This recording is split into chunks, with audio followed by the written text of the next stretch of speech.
Bismillahirrahmanirrahim. Assalamualaikum warahmatullahi wabarakatuh. Selamat siang Waalaikumsalam. semuanya. Waalaikumsalam warahmatullahi wabarakatuh. Assalamualaikum warahmatullahi wabarakatuh. Selamat siang semuanya. Salam sehat bagi kita semua. Semoga kita selalu berada dalam kebaikan. Pada siang hari kali ini, kami dari kelompok 3 akan memaparkan hasil wawancara kami kepada petani di daerah Kampung Sangkali, Kelurahan Taman Sari, Kecamatan Taman Sari, Kota Tasikmalaya, mengenai pola kepemilikan lahan di sektor pertanian untuk memenuhi tugas mata kuliah Sosiologi Pertanian yang diampu oleh Ibu Mutia Sakirotin. Boleh di next, Kang? Berbicara tentang lahan pertanian merupakan faktor yang paling mendasar dalam kegiatan pertanian, karena lahan pertanian merupakan modal awal untuk proses produksi berbagai komoditas sehingga terjadinya semua hal yang mengenai kegiatan pertanian. Kemudian, berbicara tentang pola kepemilikan lahan merujuk pada cara suatu sistem seseorang ataupun kelompok dalam menguasai, memiliki, dan mengelola lahan pertanian. Pola ini sangat memengaruhi struktur sosial, ekonomi, dan produksi sektor pertanian. Pola kepemilikan lahan sendiri terdiri dari beberapa jenis. Yang pertama yaitu ada hak milik. Hak milik ini yaitu hak yang didapat secara turun-menurun, yaitu didapat dari orang sebelumnya lalu diwariskan ke orang selanjutnya. Yang kedua ada hak guna usaha. Hak guna usaha yaitu hak untuk mengusahakan tanah atau lahan yang dimiliki oleh negara. Biasanya hak ini diberikan kepada perusahaan-perusahaan berbadan hukum di dalam sektor pertanian. Yang ketiga ada hak pakai. Hak pakai yaitu hak untuk menggunakan dan memungut hasil dari tanah yang dimiliki oleh pihak lain. Selanjutnya, boleh di next, Kang? Pembahasan kita kali ini yaitu akan membahas tentang seberapa luas lahan yang dikelola oleh kelompok tani di Kampung Sangkali, bagaimana status lahan tersebut, bagaimana pengaruh sosial dan ekonomi bagi masyarakat pengelola pertanian di daerah tersebut, dinamika antar generasi, dan terakhir yaitu penggunaan teknologi dalam pertanian. Untuk selanjutnya yaitu kita akan membahas tentang luas lahan. Silakan bisa lanjut. Baik, yang pertama adalah luas lahan pertanian yang digarap oleh kelompok tani. Sebelum mengetahui luas lahan, kita harus tahu dulu apa indikator sempit, sedang, dan luas lahan pertanian. Baik, pertama adalah luas lahan sempit, yaitu yang luasnya kurang dari 0,5 hektar. Kedua adalah lahan sedang dengan ukuran 0,51 hektar sampai 2 hektar. Tiga adalah lahan dengan berukuran luas, yaitu lahan yang ukurannya lebih dari 2 hektar.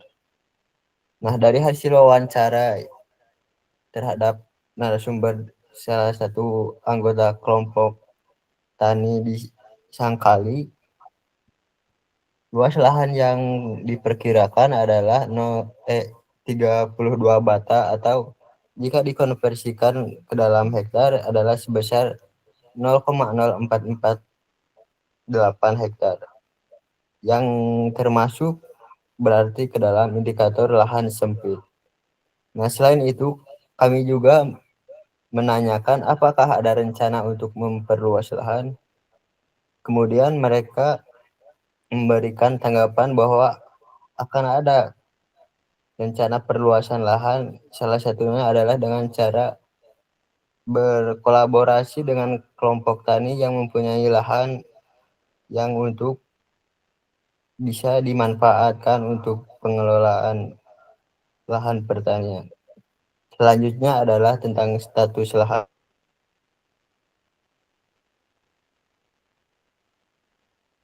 Nah, untuk status kepemilikan lahan ini, kita mengetahui bahwa status kepemilikan lahan ini ada HGU atau hak guna usaha, yang dimana hak guna usaha ini punya beberapa ketentuan seperti minimal lahannya sebesar 5 hektar dan pengolahannya itu ada jangka waktunya dan ada juga hak milik.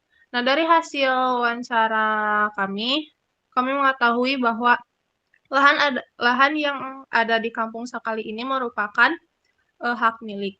Jadi lahan perorangan yang tadinya tidak terurus kemudian dititipkan untuk dikelola oleh kelompok tani. Nah, ini sejalan dengan prinsip dalam pengolahan lahan pertanian di Indonesia, di mana tanah yang tidak digarap dapat dikelola oleh pihak lain dengan izin dari pemiliknya untuk meningkatkan produktivitas serta menjaga fungsi lahan pertanian. Lalu, pemerintah setempat juga memberikan bantuan sarana pertanian kepada Poktan Kampung Sangkali sehingga warga cukup mengolah saja, dan Badan Penyuluhan Pertanian juga memberikan pelatihan dan pendampingan khusus kepada Poktan Kampung Sangkali. Dan dilanjut oleh teman saya, Opi.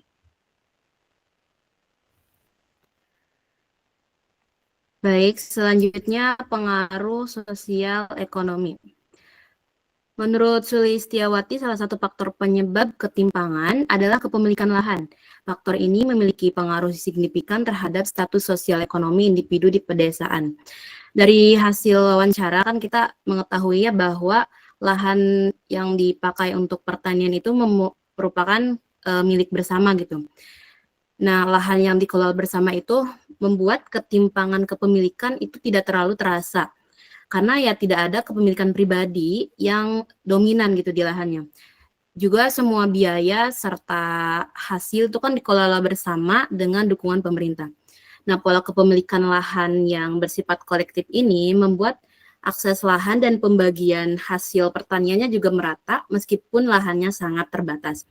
Tetapi lahan yang sangat kecil ini membuat pertanian itu hasilnya tidak cukup untuk memenuhi kebutuhan hidup masyarakat setempat. Akibatnya petani itu harus mencari pekerjaan tambahan di luar pertanian untuk mencukupi kebutuhan keluarga mereka. Nah, hal ini tuh jadi menunjukkan bagaimana sih keterbatasan lahan itu dapat mempengaruhi ekonomi keluarga dan juga memaksa mereka itu untuk mencari sumber penghasilan lain selain dari pertanian. Untuk selanjutnya akan dilanjut oleh teman saya, Dewi Ausi. Baik, selanjutnya. Di sini ada dinamika antar generasi. Maksudnya itu lebih ke sistem pewarisan. Nah, pada hasil wawancara kemarin di Kampung Sangkali menunjukkan bahwa lahan tersebut merupakan lahan perorangan dari seorang anggota dewan yang telah dititipkan kepada para kelompok tani setempat untuk dikelola untuk memenuhi kebutuhan warga setempat dan direncanakan menjadi pemasok-pemasok pasar di daerah setempat. Dan dikatakan juga tidak akan ada pewarisan lahan. Ya, karena tadi lahan tersebut telah dititipkan untuk dikelola oleh kelompok tani setempat. Mungkin sekian dari saya. Dilanjutkan kepada moderator.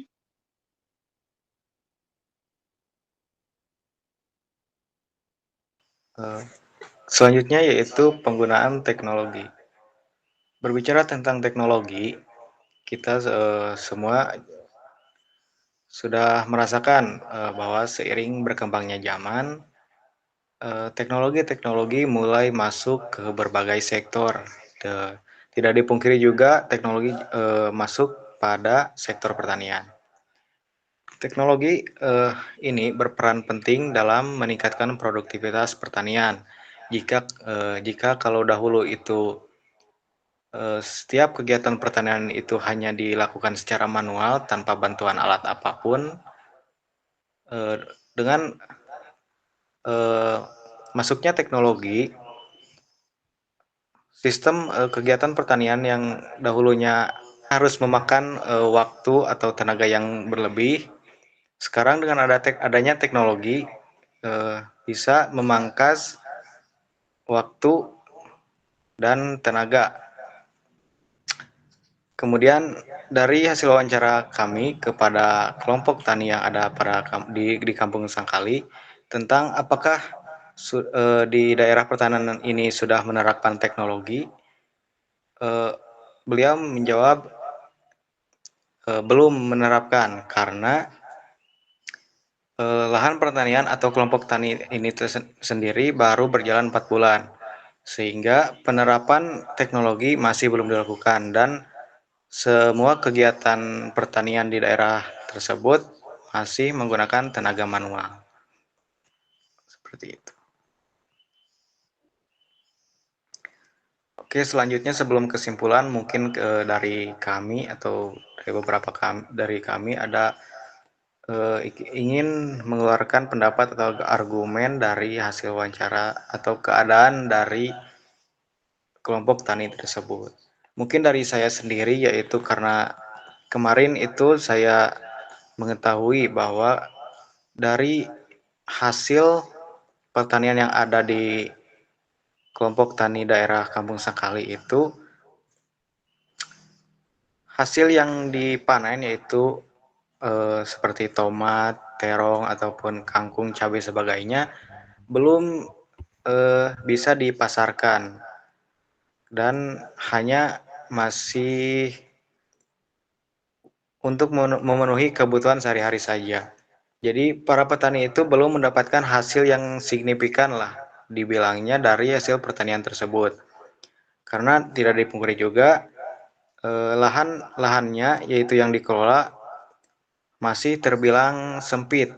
Jadi belum bisa memilah dan memilih untuk hasil yang dijual dan hasil yang untuk dipakai sendiri, seperti itu. Mungkin ada argumen lain dari teman-teman, silakan.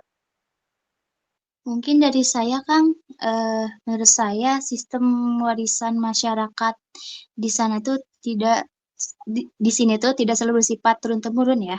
Jadi berdasarkan hasil wawancara kemarin, lahan yang dimiliki itu individu ya. Jadi tidak diwariskan kepada keturunannya, melainkan dikelola bersama oleh kelompok tani untuk kepentingan bersama. Nah, hal ini itu menunjukkan adanya perubahan nilai atau cara pandang antar generasi di mana kepemilikan pribadi digantikan dengan sistem pengelolaan kolektif demi memenuhi kebutuhan masyarakat secara adil dan efisien. Saya seperti itu. Silakan dari teman-teman yang lain. Izin menambahkan juga ya untuk status kepemilikan lahan ini. Mungkin dari saya kan ini titipan ya. Jadi titipan juga bisa mungkin ada apa ya, ada ketidakpastian. Jadi bisa menghambat keberlanjutan pengolahan dan apa ya, investasi pada lahan tersebut. Terus juga menimbulkan konflik kepemilikan. Jadi menurut saya pentingnya pemerintahan atau orang yang punya pengetahuan atau kebijakan lebih itu untuk mendampingi bagaimana si lahan ini tuh dilegalkan istilahnya seperti itu. Mungkin itu dari saya. Baik, mungkin saya juga akan menambahkan kembali dari argumen saya sendiri tentang hasil pertanian tersebut. Mungkin dari peran pemerintah sendiri seharusnya menyediakanlah seperti halnya tempat untuk memasarkan hasil panen tersebut, karena mungkin para petani daerah tersebut masih kebingungan tentang kemana akan mendistribusikan hasil panen tersebut dan tentang harga yang akan dipatok ketika para petani menjual hasil pertanian tersebut. Jadi dengan adanya peran pemerintah, mungkin pendistribusian penjualan hasil dari pertanian tersebut akan mungkin sedikit memudahkan para petani. Selanjutnya argumen dari saya itu mengenai lahan yang sempit yang membuat petani itu harus mencari pekerjaan lain di luar pertanian. Harapannya sih untuk pemerintah dapat memberikan perluasan lahan terhadap lahan pertanian di kelompok tani sangkali setempat, supaya petani di sana itu tidak ketergantungan terhadap dan lahan pertanian mereka itu cukup untuk memenuhi kebutuhan keluarga mereka. Sekian dari saya. Baik, selanjutnya argumen dari saya adalah agar kelompok tani tersebut segera merencanakan perluasan lahan, karena bisa waktu-waktu lahan tersebut dapat diambil kembali oleh anggota dewan tersebut. Sekian dari saya. Oke, mungkin cukup dari pemaparan hasil wawancara kami. Kesimpulannya yaitu pola kepemilikan lahan di Kampung Sangkali menggunakan sistem pengelolaan bersama di bawah kepemilikan Dewan Daerah setempat yang memberikan lahan kepada kelompok tani untuk dikelola secara bersama. Luas lahan yang ada terbilang masih sempit, sekitar 32 bata atau 0,0048 hektare. Meskipun ada rencana perluasan di masa depan, semua biaya produksi dan pemeliharaan ditanggung pemerintah setempat dan hasil pengelolaan tersebut dinikmati secara kolektif oleh warga dan pemilik lahan tersebut. Secara sosial dan ekonomi, pola ini mengurangi ketimpangan kepemilikan lahan. Namun, keterbatasan luas lahan mengakibatkan petani harus mencari pekerjaan tambahan di luar pertanian untuk memenuhi kebutuhan hidup. Selain itu, tidak ada pewarisan tanah antar generasi karena lahan yang dikelola secara kolektif oleh kelompok tani. Kemudian teknologi pertanian belum digunakan di daerah pertanian tersebut.